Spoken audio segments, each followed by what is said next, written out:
দুনিয়ার লোভে পইরো না, দুনিয়ার লোভে পইরিয়া আমার মাওলাকে ভুইল না, দুনিয়ার লোভে পড়িয়া টাকা পয়সার লোভে পড়িয়া তোমার মাওলা আল্লাহকে ভুইল না, কবরের কথা ভুইল না। ওরে বান্দা,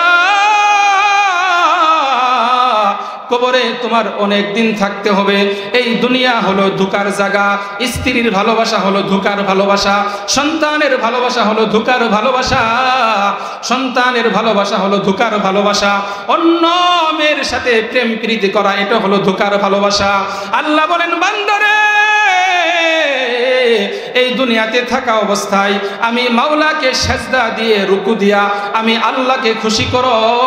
বান্দারে, তোমার জন্য আমি আল্লাহ জান্নাতে অফুরন্ত নিয়ামত, নাজ ও নিয়ামত রেখে দিয়েছি। বলেন সুবহানাল্লাহ। বন্ধুগণ, আমরা তো মরণকে ভুলে গেছি।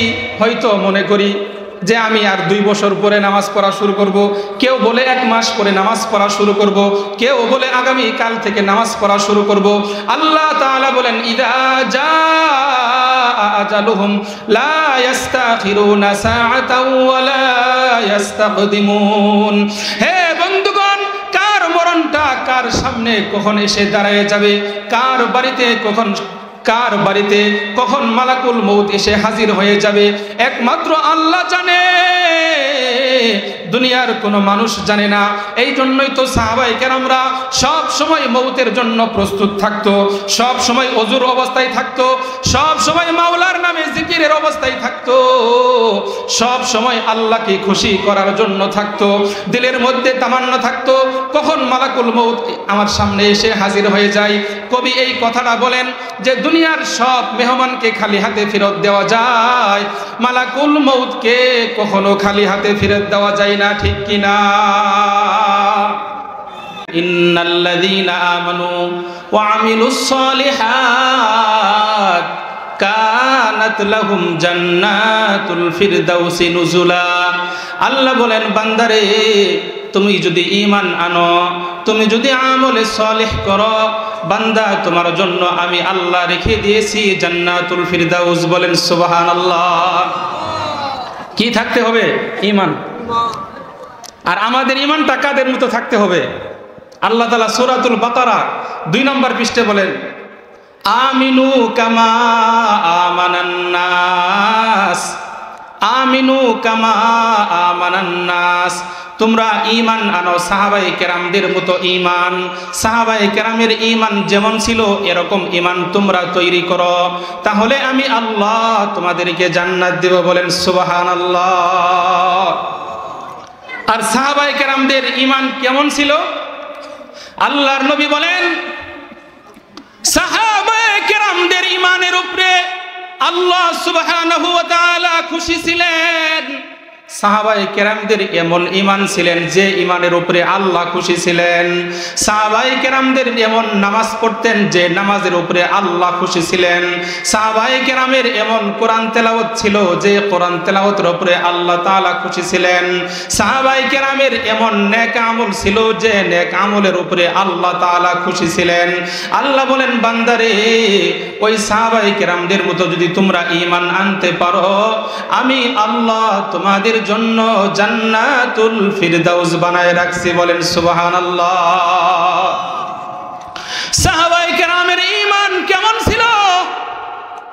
সাহাবায়ে কেরামের ঘরে সকাল সন্ধ্যায় কোরআন তেলাওয়াতের আওয়াজ ছিল।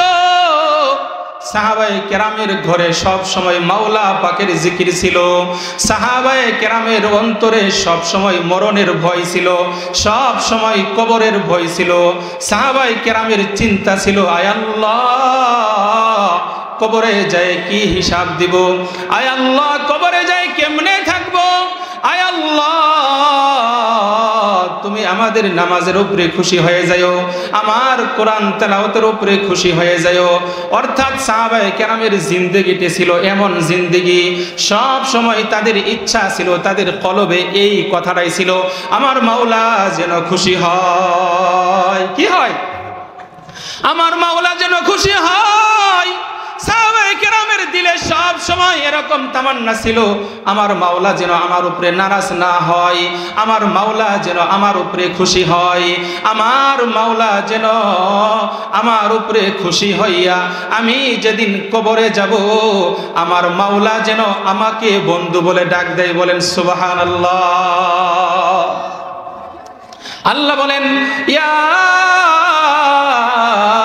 আইয়াতুহান নাফসুল মুতমাইন্নাহ, আল্লাহ বলেন ওরে বান্দা, তোমাদের মধ্যে যাদের ঈমানটা সাহাবায়ে কেরামদের মতো ঈমান হয়ে গেছে, যাদের নামাজটা সাহাবায়ে কেরামদের মতো নামাজ হয়ে গেছে, যাদের দাড়িটা সাহাবায়ে কেরামদের মতো দাড়ি হয়ে গেছে, যাদের লেবাসটা সাহাবায়ে কেরামদের মতো হয়ে গেছে, যাদের ঘরটা সাহাবায়ে কেরামদের মতো ঘর হয়ে গেছে, যাদের ব্যবসাটা সাহাবায়ে কেরামদের মতো ব্যবসা হয়ে গেছে, যাদের বিবাহ শাদীরা সাহাবায়ে কেরামদের মতো বিবাহ শাদী হয়ে গেছে, যাদের ঈমানটা সাহাবায়ে কেরামদের মতো ঈমান হয়ে গেছে, আল্লাহ বলেন ওরে বান্দা তুমি আমার কাছে চলে আসো। ও আমার বান্দা, এতদিন তুমি অনেক দূরে ছিলা, আজকে তুমি আমার কাছে আসো। বলেন সুবহানাল্লাহ। আল্লাহ তাআলা ডাক দিয়ে বলতেছেন বান্দারে, তুমি তো দুনিয়ার জমিনে আমাকে না দেখিয়া নামাজ পড়েছ, না দেখিয়া কোরআন তেলাওয়াত করেছ, না দেখিয়া গভীর রাত্রে তাহাজ্জুদের নামাজ পড়েছ। আমি আল্লাহকে দেখো নাই, আমার জান্নাতও দেখো নাই, আমার জাহান্নামও দেখো নাই। ওরে বান্দা, তুমি মৃত্যু নামক দরজা দিয়ে আমার সাথে সাক্ষাৎ করার জন্য চলে আসো। বলেন সুবহানাল্লাহ।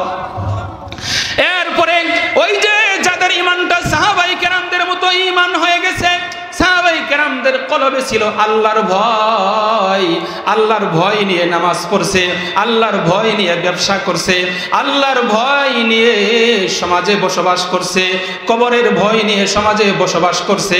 আল্লাহ বলেন ওই সাহাবায়ে কেরামদের মতো ঈমান যাদের হয়েছে, ওই সাহাবায়ে কেরামদের মতো ঈমান যারা এনেছে, আল্লাহ বলেন বান্দারে তোমার প্রতিবেশীরা তোমাকে যখন জানাজার নামাজ পড়ায়া তোমাকে যখন কবরে চলে আসে, সকলেই মাটি দিয়া যখন তোমার কাছ থেকে বিদায় নেয়, এমন সময় আল্লাহ ডাক দিয়ে বলেন ও জান্নাতের ফেরেশতারা, আমার বন্ধুকে তার প্রতিবেশীরা, তার মা বাবা, তার প্রতিবেশীরা, তার বন্ধু বান্ধবরা তাকে অন্ধকার কবরে রেখে আসছে, এমন কবরে রেখে গেছে যে কবরে কোনো জ্বালানা নাই, যে কবরে কোনো দরজা নাই। ফেরেশতারা দেখো না আমার বান্দা, আমার বন্ধু এই কবরে কেমনে থাকবে। সুবহানাল্লাহ। এই কবরের মধ্যে জ্বালানা নাই, দরজা নাই, এই যে কবরে আসছে এটা তো আমার বন্ধু। সুবহানাল্লাহ বলেন। আল্লাহু ওয়ালিয়ুল্লাযীনা আমানু, আল্লাহ বলেন যারা ঈমানদার তারা হলো আমার বন্ধু। আল্লাহ তাআলা বলতেছেন ফেরেশতারা আমার বান্দাকে তার প্রতিবেশীরা অন্ধকার কবরে রেখে আসছে, কবরে জ্বালানা নাই, দরজা নাই, আমার এই বান্দারা এই কবরে কেমনে থাকবে? আল্লাহ বলেন ফেরেশতারা রে, আমার এই বান্দার কবরে জান্নাত থেকে একটা জানালা খুলে দাও, জান্নাত থেকে একটা দরজা খুলে দাও, জান্নাতের নিয়ামত যেন আমার এই বান্দার কবরে পৌঁছে। বলেন সুবহানাল্লাহ। এ ফেরেশতারা, যাদের ঈমানটা সাহাবায়ে কেরামদের মতো ঈমান হয়ে গেছে, যাদের প্রত্যেকটা আমল সাহাবায়ে কেরামদের মতো হয়ে গেছে, ও আমার ফেরেশতারা, আমার বান্দাকে তার প্রতিবেশীরা মাটির বিছানায় শোয়ায় রাখছে, আমার এই বান্দার জন্য তোমরা জান্নাতের বিছানা বিছায় দাও। বলেন সুবহানাল্লাহ। আমার বন্ধুগণ, ঈমান আনতে হবে সাহাবায়ে কেরামদের মতো ঈমান আনতে হবে সাহাবায়ে কেরামদের মতো ঈমান। আমার হায়াত শেষ হয়ে যাইতেছে, আমার ঈমান এখনো ঠিক হয় নাই, আমার সব কিছু হইতেছে, ঈমানের প্রতি মেহনত হইতেছে না, ঠিক কিনা বলেন? আর সাহাবায়ে কেরামের ঈমান ছিল আমার মাওলার পছন্দের ঈমান। সুবহানাল্লাহি ওয়া বিহামদিহি। সাহাবায়ে কেরামকে ঈমান শিক্ষা দিয়েছেন কে? আল্লাহর নবী সাল্লাল্লাহু আলাইহি ওয়াসাল্লাম। পৃথিবীর জমিনে সবচাইতে দামি মানুষ হলো নবীগণ। কেরা সবচেয়ে দামি মানুষ? নবীগণ। প্রত্যেক নবী সবচেয়ে দামি মানুষ, তারপরেই হলো আল্লাহর নবীর সাহাবায়ে কেরাম। নবীদের সংখ্যা ছিল ১৬ লক্ষ, সাহাবায়ে কেরামের সংখ্যাও ছিল ১৬ লক্ষ, তাবেঈনের সংখ্যাও ছিল ১৬ লক্ষ। নবীদের পরে সাহাবায়ে কেরামরা আল্লাহ তাআলার পছন্দের বান্দা ছিল। আল্লাহ বলেন, ও আমার বান্দারা, ওই সাহাবায়ে কেরামদের মতো যাদের ঈমান হয়ে যাবে, আমি আল্লাহ সাহাবায়ে কেরামদের উপরে যেরকম খুশি এবং রাজি হয়ে গেছি, রাদিয়াল্লাহু আনহুম ওয়া রাদু আন, সাহাবায়ে কেরামদের উপরে আমি আল্লাহ রাজি হয়ে গেছি। সাহাবায়ে কেরামদের মতো ঈমান যাদের থাকবে, আমি আল্লাহ তাদের উপরে এরকম খুশি হয়ে যাবে। বলেন সুবহানাল্লাহ। সাহাবায়ে কেরামের ঈমান কেমন ছিল? একদিন দুপুর বেলায় হযরত আবু বকর রাদিয়াল্লাহু, দুপুর বেলায় আল্লাহর হাবিব সাল্লাল্লাহু আলাইহি ওয়াসাল্লাম হুজরা মুবারক থেকে বাহির হইলেন। কিছুক্ষণ পর আবু বকরও ঘর থেকে বাহির হইল, একটু পরে ওমরও ঘর থেকে বাহির হইল, একটু পরে উসমানও ঘর থেকে বাহির হইল। নবীজি জিজ্ঞাসা করলো, আবু বকর, এই আরবের মাটিতে দুপুর বেলা তো তোমরা কোনো সময় বাহির হও না, আজকে কেন দুপুর বেলা তোমরা বাড়ির থেকে বাহির হইলা? আবু বকর বলে, মা আখরাজানি ইল্লাল জু', ও পয়গম্বর, আমি আজকে ঘর থেকে বাহির হয়েছি এই জন্যই, ক্ষুধার যন্ত্রণায় আমি ঘরে থাকতে পারি না। আবু বকর আল্লাহর নবীকে জিজ্ঞাসা করলো, ও আল্লাহর নবী, আপনি এই দুপুর বেলায় ঘর থেকে বাহির হইলেন কেন? আল্লাহর নবীও বলে, আবু বকর, আমি ক্ষুধার যন্ত্রণায় ঘরে থাকতে পারি নাই, এই জন্যই ঘর থেকে বাহির হইলাম। ওমরকে বলে, ওগো ওমর, আপনি ঘর থেকে কেন বাহির হইলেন? ওমর বলে, ইয়া রাসূলুল্লাহ, আমার ঘরে কোনো খাবার নাই, আমার ক্ষুধার যন্ত্রণা আমি সহ্য করতে পারতেছি না, এই জন্য আমি ঘর থেকে বাহির হইলাম। হে বন্ধু, আবু বকরের ঈমান কেমন ঈমান ছিল যে আবু বকরকে স্বয়ং আল্লাহ তাআলা সালাম দিছে। বলেন সুবহানাল্লাহ। যে আবু বকরকে স্বয়ং আল্লাহ তাআলা সালাম দিছে, ওই আবু বকরের ঘরে খাবার নাই, তারপরেও নামাজ ছাড়ে নাই। যে উমরকে জীবিত থাকতে আল্লাহর নবী বলছে, আমার পরে যদি কেউ নবী হইতো, হযরতে উমর নবী হইতো। যে উসমান দুনিয়াতে থাকতে আল্লাহর রাসূল সুসংবাদ দিয়েছেন, ও উসমান তুমি জান্নাতি, ওই উসমানের ঘরে খাবার নাই, তবুও নামাজ ছাড়ে নাই, তবুও কোরআন তেলাওয়াত ছাড়ে নাই, তবুও মাওলার নামের জিকির ছাড়ে নাই।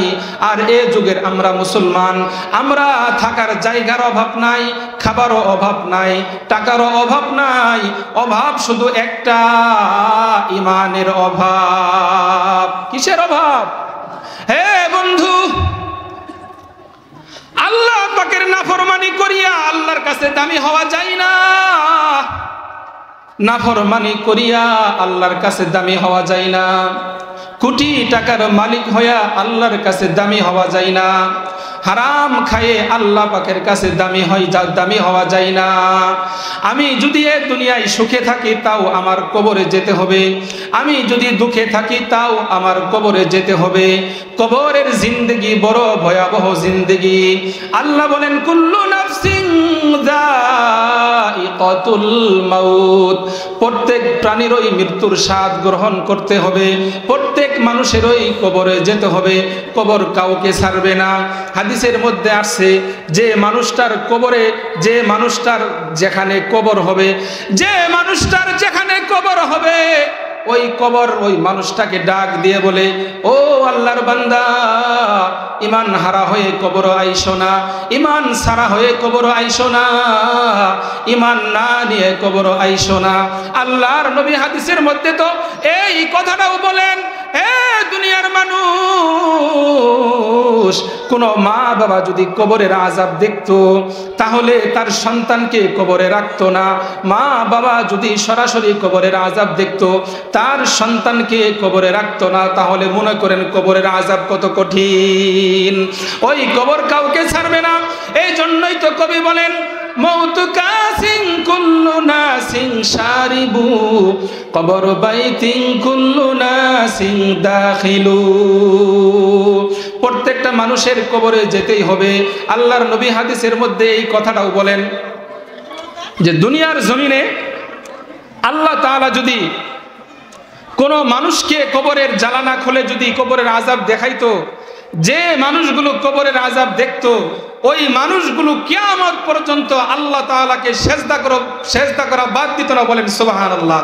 ওই মানুষগুলো কিয়ামত পর্যন্ত কোনোদিন আল্লাহর নাফরমানি করতো না, ওই মানুষগুলো কোনোদিন হারাম খাইতো না, ওই মানুষগুলো কোনোদিন অন্যায়ের অন্য মানুষের ক্ষতি করতো না। কবরের আযাব এতই কঠিন, কবর কাউকে ছাড়বে না বন্ধুগণ। এই জন্যই তো আমরা কবরের যাত্রী, আমাদের কবরে যেতে হবে, সব সময় কবরের কথা চিনতে হবে।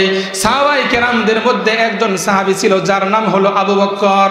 হযরতে আবু বকর রাদিয়াল্লাহু তাআলা আনহু কবর দেখতেন আর গাছের পাতার দিকে তাকায় বলতেন, ইয়া লাইতানি কুনতু মিনাশ শাজারা ওয়ারাকা, হে আমাকে আবু বকর না বানায়া যদি গাছের পাতা বানাইতা তাহলে তো আমার কবরে কোনো হিসাব হইতো না, আমার কবরে তো কোনো আযাব হইতো না। হযরতে উমর কবর দেখে কান্নাকাটি করত, কবরের পাশে যায় দাঁড়ায় থাকতো আর বলতো, আল্লাহ আমি এই কবরে একা একা কেমনে থাকবো। হযরতে উসমান রাদিয়াল্লাহু তাআলা আনহু অধিকাংশ সময় কবরের পাশে যায় দাঁড়ায় থাকতো। কবর নিয়ে চিন্তা করতে করতে হঠাৎ করে বেহুশ হয়ে জমিনে পড়ে যেত। অথচ তারা জীবিত থাকতেই আল্লাহ তাআলা জানায়া দিয়েছেন, রাদিয়াল্লাহু আনহুম ওয়া রাদু আন, ও নবীর সাহাবী তোমরা কোনো চিন্তা করিও না, আমি আল্লাহ তোমাদের উপরে রাজি আছি। বলেন সুবহানাল্লাহ। এ বন্ধু, প্রকৃতি পক্ষে তারাই মানুষ, তারাই জ্ঞানী মানুষ যারা দুনিয়াতে থাকিয়া মাওলাকে খুশি করে, যারা দুনিয়াতে থাকা অবস্থায় গভীর রাত্রে উঠিয়া তাহাজ্জুদের নামাজ পড়িয়া আল্লাহকে ডাক দেয় আর বলে, রব্বানা সরিফ আন্না আযাব জাহান্নাম, আয় আল্লাহ জাহান্নামের আগুন বড় কঠিন আযাব, জাহান্নামের আযাব বড় কঠিন, আল্লাহ এই জাহান্নামের আযাব থেকে আমাদেরকে মুক্তি দাও। যারা প্রকৃত ঈমানদার, প্রকৃত জ্ঞানী, তারা তাহাজ্জুদ ছাড়ে না, মাওলার নামের জিকির ছাড়ে না। মসজিদে আজান হলে দুনিয়ার কাজ কর্ম তাদের ভালো লাগে না। সুবহানাল্লাহি ওয়া বিহামদিহি। বন্ধুগণ, আমরা কোন দুনিয়ার পিছনে পড়ছি? আল্লাহ বলেন, ওয়ামাল হায়াতুদ দুনিয়া ইল্লা মাতাউল গুরুর।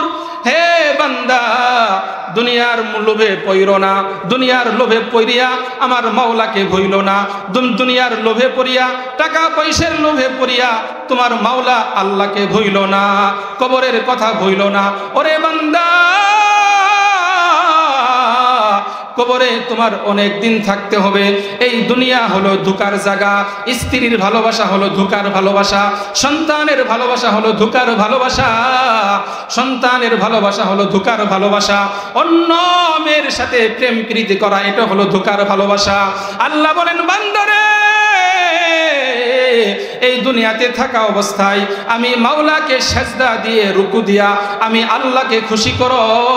বান্দারে তোমার জন্য আমি আল্লাহ জান্নাতে অফুরন্ত নিয়ামত, নাজ ও নিয়ামত রেখে দিয়েছি। বলেন সুবহানাল্লাহ। বন্ধুগণ, আমরা তো মরণকে ভুলে গেছি।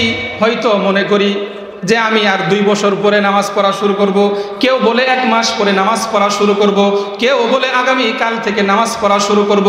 আল্লাহ তাআলা বলেন, ইযা জাআ আজালুহুম লা ইস্তাখিরুনা সাআতাও ওয়া লা ইস্তাকদিমুন।